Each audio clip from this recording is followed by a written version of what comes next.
I moved into the apartment alone.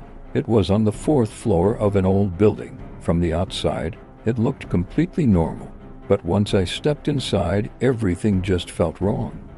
The walls were yellowed and stained with age. The lights were always dim, flickering as if they were afraid to stay fully on. My first night there, the clock on my phone read to 47 a.m. I was still unpacking boxes, trying to make the place feel a little more like home, when I heard it. A soft knock on the wall right behind my bed. Just one knock, then silence. I tried to brush it off, telling myself it was just a neighbor, maybe hanging a picture or something. A minute later, it happened again. This time, two knocks got louder, more deliberate. I hesitated for a moment, then leaned closer to the cold wall and whispered, "Hello?" The wall answered me. It wasn't a human voice. It wasn't an animal. It was a sound I'll never be able to describe properly. It was like someone had their mouth pressed right against the concrete on the other side, and they whispered, "Don't ask." I scrambled back, my heart pounding against my ribs. I let out a nervous laugh, trying to convince myself I was just tired, that my mind was playing tricks on me. I barely slept a wink that night. The next morning, I saw the doorman downstairs. I tried to sound casual. "Hey," I said, "is someone living in the apartment next to mine?" He gave me a strange look, staring at me for a few long seconds before he replied. "There is no apartment next to yours," he said flatly. "Yours is the last one on the floor." He said it so casually, like it was the most normal thing in the world. I felt a chill run down my spine, a cold that had nothing to do with the weather. The second night was worse. I managed to fall asleep, but it was a restless, shallow sleep. Sometime in the dead of night, I woke up to a sound. Breathing. Heavy, slow, and it was right behind my ear. I shot up in bed, my eyes wide, scanning the darkness. The room was empty, no one was there, but then I saw it.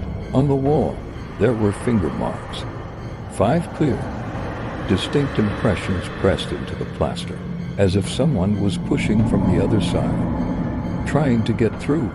Then the voice came back, no longer a whisper, but a clear, chilling tone. "You can hear me, can't you, this time?" I didn't hold back. I shouted into the empty room, "Who are you?" The reply came back, calm and collected from the wall, "You," and just like that, the lights went out. The entire apartment was plunged into absolute darkness.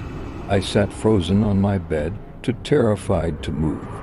And then I heard it. Footsteps. But they weren't coming from the wall anymore.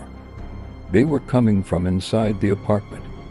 The sound of a chair scraping across the wooden floor. The slow, agonizing creak of the bathroom door opening. Then the voice whispered, its source impossible to place. It was everywhere at once. "You really thought you were alone." Suddenly, the living room light flickered on, and I saw him, me. Standing in the middle of the room was a perfect copy of myself. Same face, same clothes I was wearing. But his eyes were completely black, like deep, empty voids. He smiled, a slow and natural grin that didn't reach his eyes. And he said, "You're the one who came here, not me." In an instant, everything changed. The world warped around me. The apartment looked 100 years older. The walls were no longer just yellowed. They were cracked and crumbling. I wasn't on the bed anymore. I was standing in a corner of the room, like a ghost, watching a scene unfold. I saw people enter the apartment. Police officers. The doorman. One of the officers pointed up and said, "This is the guy, the one who lived alone and killed himself." I followed his gaze and looked down at myself.